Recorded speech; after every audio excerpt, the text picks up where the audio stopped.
Ndugu zangu wa habari za mchana. Nimewaita leo hii mchana wa tarehe 18 ya mwezi wa 8 mwaka 2026 kwa ajili ya kuja kutoa shukrani zangu za dhati kwa wapigania haki wote hapa Tanzania ambao kwa namna moja ama nyingine walishiriki katika kupaza sauti ili kuweza kupinga, kulaani, kukemea ukandamizaji wa aina zote ambao nilifanyiwa siku ya tarehe 14 ya mwezi wa 8 mwaka 2026 nilipokuwa natekeleza majukumu yangu ya kitaaluma katika Mahakama Kuu ya Tanzania division ya uhujumu uchumi na rushwa iliyopo Mikocheni B jijini Dar es Salaam. Siku hiyo nilipokuwa nikitekeleza majukumu yangu hayo katika kesi ya uhujumu uchumi namba 45/21 mwaka 2026 kati ya Jamhuri dhidi ya Wendy William Ishengoma na wenzake wanne, kesi ambayo ilikuwa iko mbele ya Mheshimiwa Jaji Dr. Ndumbaro, ghafla walitokea askari wengi ambao idadi yao kwa sasa siwezi kuikumbuka, na wakiwa na silaha nzito na kivita. Walinikamata baada ya kujitambulisha kwamba wao ni askari wametoka kanda maalum ya Dar es Salaam, na hivyo kunitaka niambatane nao mpaka kwenye ofisi hizo. Lakini nilipojaribu kuwaambia utaratibu kwamba kwa sababu niko mahakamani na kuna kesi napaswa kuendelea, naomba waniruhusu niambatane nao kwenda kwa Mheshimiwa Jaji ama kwa Mheshimiwa Naibu Msajili wa Mahakama Kuu na kuweza kutoa taarifa hizo, walikataa kabisa. Kwa hiyo walinichukua nikiwa chini ya ulinzi bila hata kuniambia kosa langu ni nini. Tukaelekea ofisi za polisi kanda maalum ya Dar es Salaam, kwenye ofisi ya naibu mkuu wa upelelezi kanda maalum ya Dar es Salaam, Deputy RCO ACP George Bagemu. Na nilipofika hapo, mara moja ACP Bagemu aliniambia kwamba tuhuma zangu ni kudharau mahakama kwa amri ambazo zilitolewa tarehe 27 ya mwezi wa 7 mwaka 2026 na tarehe 13 ya mwezi wa 8 mwaka 2026. Kwa hiyo niko chini ya ulinzi, lakini nashukuru sana Deputy ZCO anazitambua sana sheria na hasa zile ambazo zinatoa haki kwa mtuhumiwa ambaye yuko chini ya ulinzi. Kwa hiyo alinipa fursa ya kuweza kuwasiliana na familia yangu, lakini pia kuweza kuwasiliana na mawakili wangu. Na hawa ambao nimeambatana nao hapa ni baadhi ya mawakili ambao kwa kweli wamepambana usiku na mchana kuhakikisha leo na kuwa hapa hata walau kuweza kuzungumza nanyi, kurudisha shukrani. Kulia kwangu ni wakili Kulwa William Maduhu na kushoto kwangu ni wakili Gray Godfrey Dedan. Lakini walikuwa mawakili wengi tu, kina wakili Paul Kisabo, wakili Emmanuel Ukashu, wakili Mgarula, wakili Jamila Elomo, na wengine wengi ambao walikuwa mbali, lakini walikuwa wanatekeleza majukumu yao kuhakikisha tu kwamba haki inatendeka juu yangu. Kwa hiyo nilivyopewa fursa ya kuwasiliana na familia yangu na mawakili wangu, TLS kwa maana ya chama cha mawakili wa Tanganyika ilimtuma wakili Emmanuel Okasho ambaye ni mwenyekiti wa jumuiya ya mawakili vijana wa chama cha mawakili chama cha wanasheria wa Tanganyika TLS. Akafika kwa wakati na akaweza kunipa usaidizi kabla sijapelekwa mahabusu. Na baada ya hapo nilikaa mahabusu kama kwa masaa kadhaa mpaka ilipofika kwenye saa 2 hivi usiku nikatolewa mahabusu ya kituo kikuu cha polisi Dar es Salaam Central na kupelekwa sehemu ambayo baadaye nilikuja kujua kwamba ni kituo cha polisi Mbweni, bila sababu yoyote za msingi za kutolewa pale na kupelekwa Mbweni, lakini nikiwa chini ya ulinzi mkali. Nikalala Mbweni siku hiyo tarehe 14 mwezi wa 8 mwaka 2026. Asubuhi ya tarehe 15 mwezi wa 8 mwaka 2026 nikaja kuchukuliwa na kurudishwa kituo kikuu cha polisi Central, ambako niliendelea kukaa hapo mpaka jana jioni nilipopewa dhamana. Lakini labda niwaambie tu kwamba nini kinachoendelea. Hivi ninavyozungumza nanyi nimetoka kuripoti kama ambavyo nilitakiwa kufanya katika ofisi za kanda maalumu ya polisi Dar es Salaam, na mashtaka ambayo nakabiliwa nao kama nilivyosema awali, au tuhuma ambazo nakabiliwa nazo, tuhuma ni za kuidharau mahakama. Sasa kwanza, mimi sitambui kama kuna amri yoyote ya mahakama ilitolewa tarehe 27 na ambayo nimeikiuka au nimeidharau kama inavyodaiwa. Lakini pia sikumbuki kama kuna amri yoyote imetolewa tarehe 13 ya mwezi wa 8 mwaka 2026. Sikumbuki kama kuna hiyo amri. Lakini hiyo amri hata kama ipo, na ambayo ndio imepelekea tuhuma hizi nilizonazo chini ya kifungu cha 114 cha sheria ya kanuni ya adhabu, ambayo ni sura ya 16 ya sheria za Tanzania. Kifungu hicho kinaeleza wazi kabisa kwamba mtu yeyote ambaye anafanya kosa la kudharau amri ya mahakama anapaswa kuchukuliwa hatua papo kwa papo. Manake kwa maneno mengine ya kitaalamu, he or she must be summarily punished by the court. Kwa hiyo kitendo cha kudharau mahakama kinapaswa kuadhibiwa mbele ya mahakama, mbele ya mahakama iliyodharauliwa. Kosa la kudharau mahakama chini ya kifungu cha 114 cha sheria ya kanuni ya adhabu, kosa hilo duniani kote halijawahi kupelelezwa wala haliko subject ya upelelezi wa polisi. Lakini mimi nashukuru Mungu kwa sababu sheria inakuwa kwa kuijaribu. Sisi wanasheria tunasema the law should always be tested, ili kuweza kuona efficiency yake, kuweza kuona ufanisi wake. Na nawashukuru kabisa ofisi ya kamanda wa polisi kanda maalum ya Dar es Salaam chini ya ofisi ya mkuu wa upelelezi kanda maalum ya Dar es Salaam, kwa maana ya ZDCO, kwa sababu wanapeleleza kosa hili kwa malengo ya kwamba kutafuta ushahidi ili waweze kunifikisha mahakamani. Na moja kati ya hatua ambazo wamezichukua kwenye tuhuma hizi ni kwenda kunipekua ili kuweza kutafuta vielelezo vyovyote ambavyo vinaunga mkono kosa la kudharau mahakama. Yaani kosa limefanyika mahakamani, lakini imeenda kupekuliwa nyumbani. Kuna vielelezo ambavyo vilikuwa vinatafutwa kwa ajili ya kuweza kujenga kesi ya jamhuri. Na nashukuru upelelezi unaendelea, nimeambiwa hivyo, na kwa maana hiyo dhamana ni haki yangu kama nilivyosema awali, nikadhaminiwa. Lakini hii ndio itakuwa kesi ambayo itakwenda kutujengea msingi mzuri sana wa kufanya amri za mahakama ziwe zinaheshimiwa. Kwa muda ambao nimefanya kazi mahakamani kama wakili, nimeshuhudia mara kadhaa upande wa jamhuri kwenye kesi za jinai wakiwa wanadharau amri za mahakama. Na mara nyingi hiyo huwa inatokea pale ambapo mahakama inatoa amri kwamba upande wa jamhuri kesho walete mashahidi, na kesho wanaleta hawaji na shahidi, wanakuja na kisingizio. Sasa hii kesi inayonikabili mimi, ingawa bado ipo katika ngazi ya upelelezi chini ya polisi, mimi namuomba sana mkurugenzi wa mashtaka anipeleke mahakamani.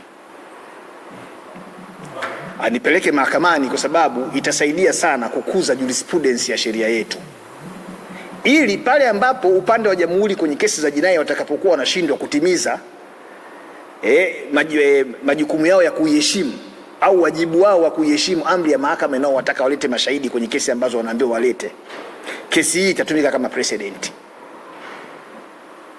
Lakini muhimu hapa kufahamu wa Tanzania ni kwamba mimi sijawahi kumdharau jaji yoyote wala hakimu yoyote. Ndio maana sijawahi kufikishwa hata kwenye kamati ya maadili na kukutwa na hatia. Sijawahi kufanyiwa hivyo. Kwa hiyo kama kuna jaji anasema mimi namdharau, alafu huyo jaji akunichukulia hatua, huyo jaji anapaswa watu wamshangae tu, kwa sababu anao mamlaka ya kisheria ya kuweza kumchukulia hatua, sio tu wakili, lakini mtu yeyote ambaye yuko mahakamani na akaonyesha dharau kwa mahakama. Kwa hiyo hayo mambo mengine yanayosemwa juu yangu kwamba nilidharau mahakama, si kuna majaji sio nagombana nao, hayo yote ni majungu tu, au ni kama taarabu ambazo zinaimbwa huko katika kumbi mbalimbali za starehe.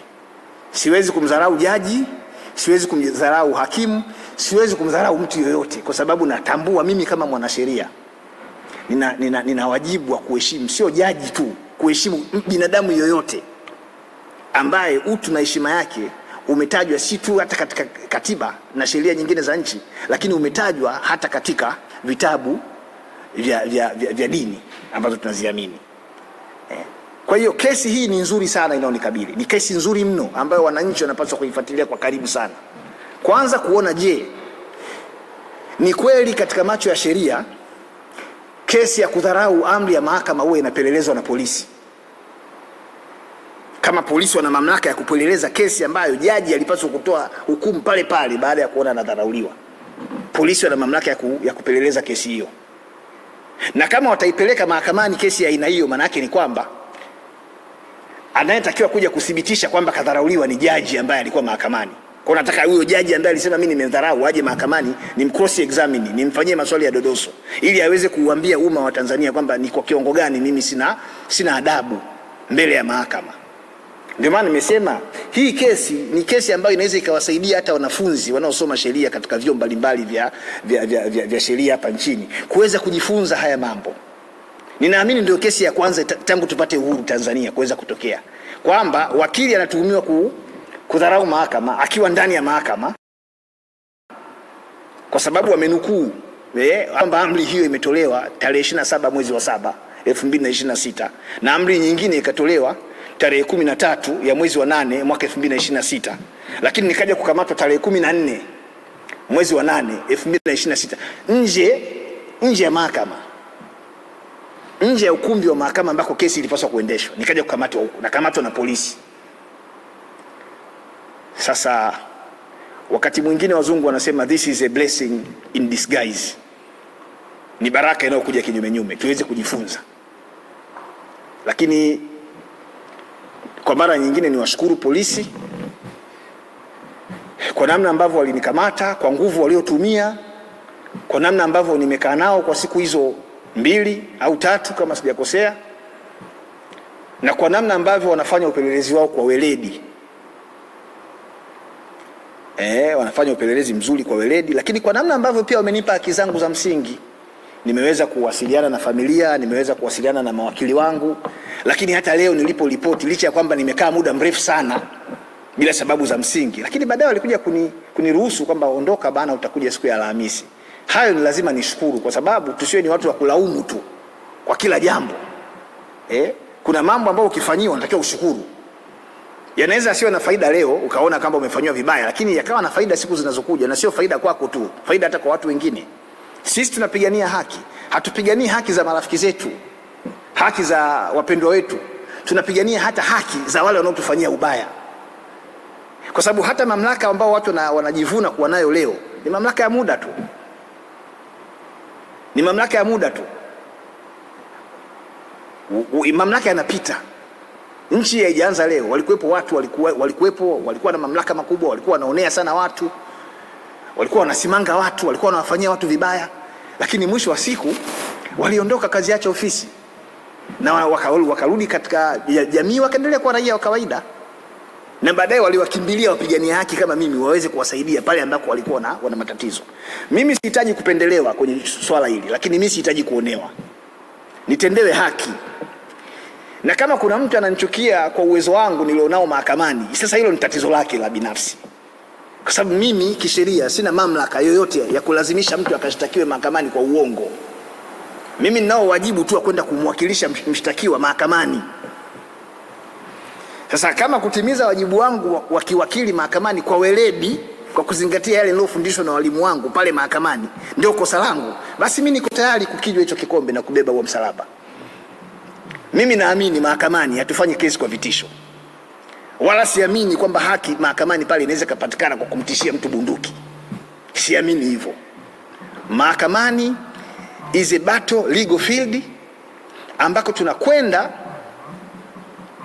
tunakwenda kushindana kwa hoja za kisheria kwa lengo la kuisaidia mahakama iweze kutenda haki. Lakini ndugu zangu,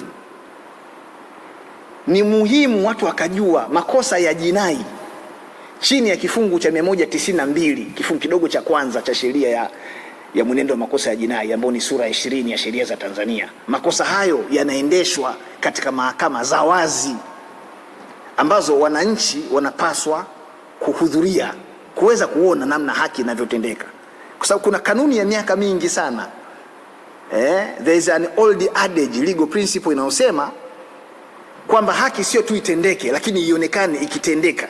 Sasa leo tuna makosa makubwa mno tena ambao hayana dhamana kama ya uhujumu uchumi, makosa ya utakatishaji fedha ambayo imekuwa ni fashion. Ukionekana tu wewe una kierere, unasema sana, unapigwa kesi ya utakatishaji fedha. Mimi mwenyewe nimeshakupewa kesi ya hivyo. Hata leo nikipewa kesi hivyo siwezi kushangaa, kwa sababu ni makosa ambayo huwa yanatumika kuonea watu tu, wala siwezi kuona aibu kulisema hili kwa sababu mimi ni shahidi wa haya mambo. Sasa kesi kama hizi mtu anakuambia tuziendeshe kwa siri, yani watu wasijue. Mimi ninachofahamu, kitu cha kwanza kabisa ambacho hapa duniani huwa kinafanywa kwa siri ni uchawi. Uchawi ndio unafanywa kwa siri. Yani hakunaga mtu anakuja kuwanga hapa mchana saa 8 watu watamuona.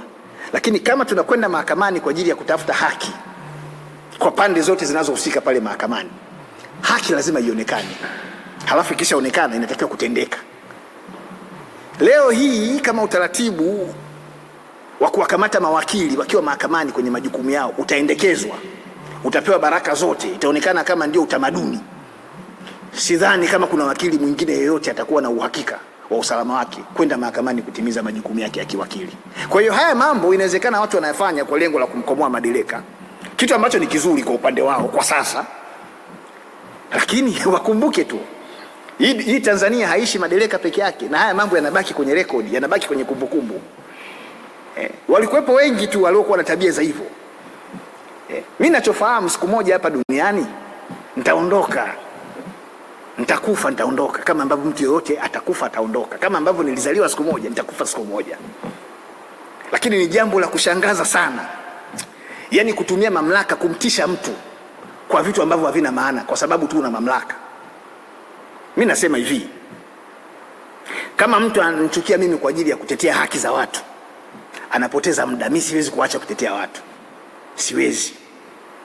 Huo ni wajibu wangu ambao ninadhani ni wajibu wa kitume nitakao kwenda kuulizwa siku kwa Mungu siku nitakapoondoka kwenye dunia hii.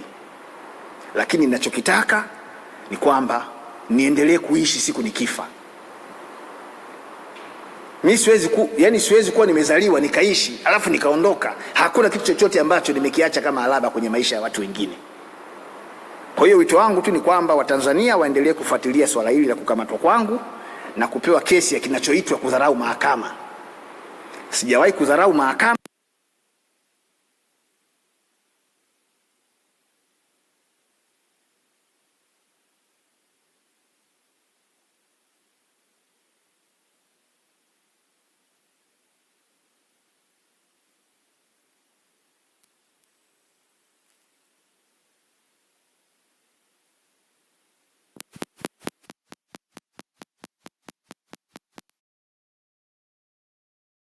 Mamlaka yake ambayo inapaswa kuyachukua au kuyafanya pale ambapo inatakiwa kufanya hivyo.